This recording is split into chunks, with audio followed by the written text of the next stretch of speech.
William Morrow and HarperAudio present Rain God by Arturo Islas, performed by Timothy Andrés Pabon.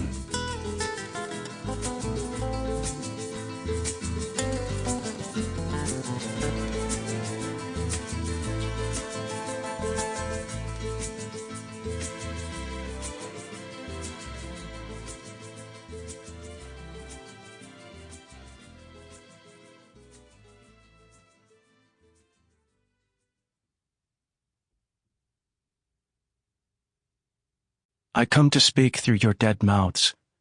Give me silence, water, hope. Give me struggle, iron, volcanoes. Fasten your bodies to me like magnets. Hasten to my veins, to my mouth. Speak through my words and my blood. Pablo Neruda. Judgment Day. A photograph of Mama Chona and her grandson, Miguel Angel, Miguel Chico or Mickey to his family, hovers above his head on the study wall beside the glass doors that open out into the garden. When Miguel Chico sits at his desk, he glances up at it occasionally without noticing it, looking through it rather than at it. It was taken in the early years of World War II by an old Mexican photographer who wandered up and down the border town's main street on the American side. No one knows how it found its way back to them, for Miguel Chico's grandmother never spoke to strangers. She and the child are walking hand in hand. Mama Chona is wearing a black, ankle-length dress with a white lace collar, and he is in a short-sleeved, light-colored summer suit with short pants. In the middle of the street life around them, they are looking straight ahead, intensely preoccupied, almost worried.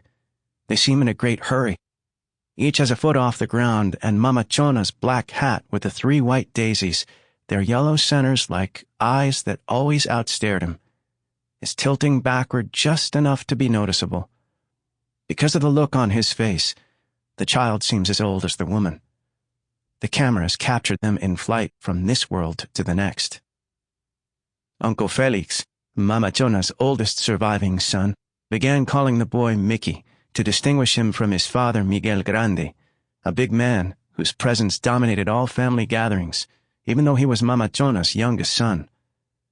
Her name was Encarnacion Olmega de Angel, and she instructed everyone in the family to call her Mama Grande or Mama Chona, and never ever to address her as Abuelita, the Spanish equivalent to Granny.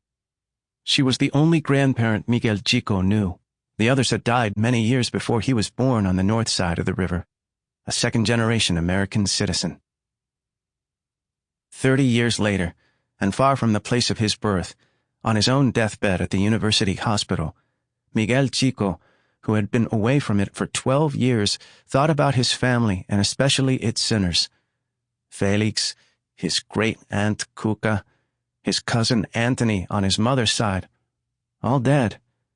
Only his Aunt Mema, the pariah of the family after it initially refused to accept her illegitimate son, was still alive, and so was his father, Miguel Grande, whose sins the family chose to ignore because it relied on him during all crises. Miguel Chico knew that Mama Chona's family held contradictory feelings toward him. Because he was still not married and seldom visited them in the desert, they suspected that he, too, belonged on the list of sinners. Still, they were proud of his academic achievements.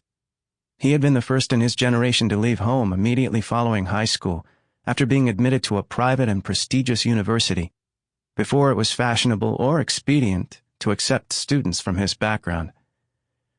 Mama Chona did not live to see him receive his doctorate and fulfill her dream that a member of the Angel family become a university professor.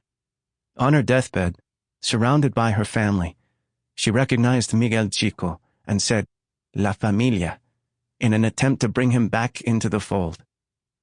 Her look and her words gave him that lost, uneasy feeling he had whenever any of his younger cousins asked him why he had not married.